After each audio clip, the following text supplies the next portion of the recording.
तो disengagement was in place और ये तय हुआ था कि जो हमारे 3 जो मेन वहाँ पे इस वक्त पोस्ट हैं, पोस्ट नंबर 14, 15 जो है वहाँ से डिसएंगेज करके हम 17 की तरफ ले जाएंगे और वैसे ही चाइना भी उधर डिसएंगेज करेगा और कुछ किलोमीटर चाइना भी पीछे हटा और ये सब बातें हो रही थी। लेकिन कल जो मंडे रात में जो हुआ है वो गलवान वैली का ही एक रिज एरिया है जहाँ पर रात के वक्त चाइनीज़ और इंडियन साइड में स्कफल हुआ है और उस स्कफल के बाद बाकायदा काफ़ी सारी कैजुअलिटीज़ हुई हैं। कंफर्म नंबर्स हमारे पास बिल्कुल नहीं है, लेकिन जो न्यूज़ में बार बार आ रहा है इंडियन गवर्नमेंट के हिसाब से भी वो ये आ रहा है कि तकरीबन 20 और so Indian soldiers have lost their lives और ये नंबर आगे बढ़ने की आशंका है। चाइनीज़ साइड में हमने इंटरसेप्ट किया है कि almost 43। But the point is that disengagement is must write now और डिप्लोमेटिक लेवल पे भी टॉक्स हो रही हैं। जैसा सवेरे मैंने न्यूज़ में देखा तो चाइनीज़ जो फॉरेन मिनिस्टर हैं और यहाँ से जो इंडियन एम्बेसडर हैं वो उसमें बातें कर रहे हैं। तो ये भी चीज़ें हो रही हैं साइमल्टेनियसली।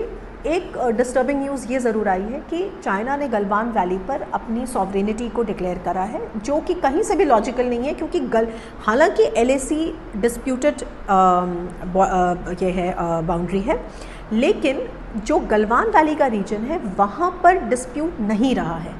डिस्प्यूट उसके ऊपर और नीचे अलग अलग रीजन्स पे रहा है, but Galwan valley has not been disputed. तो चाइना का इस तरह का क्लेम एक बहुत ही अग्रेसिव चाइनीज़ स्टांस को रिफ्लेक्ट करता है and something that Indians should be very careful of as to why this is happening. बहुत सारी और भी इशूज़ हैं, पर अगर आप मुझसे शॉर्ट में पूछें तो this is something that we need to be careful of. And war is right now for this particular incident, war is not a solution, क्योंकि फिर तो पैंगोंग त्सो में भी बहुत सारे डिफरेंट क्लेम्स हैं, देमचौक में डिफरेंट क्लेम्स हैं, देप्सांग वैली में डिफरेंट क्लेम्स हैं। तो डिफरेंट क्लेम्स के हिसाब से आप चाइना को वॉर नहीं कर सकते, because there would be too many things.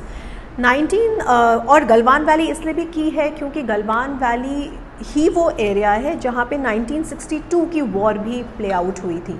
तो 1962 की वॉर के बाद से इंडियन आर्मी वहाँ पे पेट्रोल अपना करती रही है, वहाँ पे कोई डिस्प्यूट एज सच नहीं है, डिस्प्यूट आगे और पीछे के रीजंस में है। तो ये है। चाइनीज़ ने कोई एरिया कैप्चर अगर आप मुझसे पूछें तो देखिए हमारे पास केवल एरियल सैटेलाइट्स जो पिक्चर्स हैं वो हैं, और जनरली देखिए अगर 62 की वॉर के हिसाब से अगर आप इसको जानना चाहें तो 62 की वॉर के पहले तक इंडिया का जो फॉरवर्ड पॉलिसी थी वो सीरीजैप 1 और सीरीजैप 2 पोस्ट्स हैं जो काफ़ी इंडियन क्लेम है, जो LAC का जो नेहरू के ज़माने में था वहाँ तक इंडियन पोस्ट थे। चाइनीज़ ने इस चीज़ के ख़िलाफ़ रिटेलिएट करके हमें वहाँ से हटा दिया था, हमारे पोस्ट्स को डिस्ट्रॉय कर दिया था, और अभी फ़िलहाल हम सीरीजैप 1 सीरीजैप 2 से काफ़ी पीछे। इनफैक्ट अभी हमारी जो क्लेम लाइन है वो फिंगर 8 है पैंगोंग त्सो रीजन में, और चाइनीज़ हमें वहाँ पहुँचने नहीं दे रहे हैं। टिपिकली चाइनीज़ जो है वो हमें फिंगर 4 पे रोके हुए हैं। तो अगर आप मुझसे पूछें एग्जैक्टली कौन सा रीजन है जो अभी ऑक्यूपाइड है, जहाँ तक हम पहुँच नहीं पा रहे हैं, वो डेफिनेटली फिंगर 4 से फिंगर 8 का रीजन है, जो तकरीबन 8 किलोमीटर का रीजन है, जहाँ पे अभी हमारी पहुँच नहीं है, जो पहले थी, अभी कुछ दिन पहले तक थी।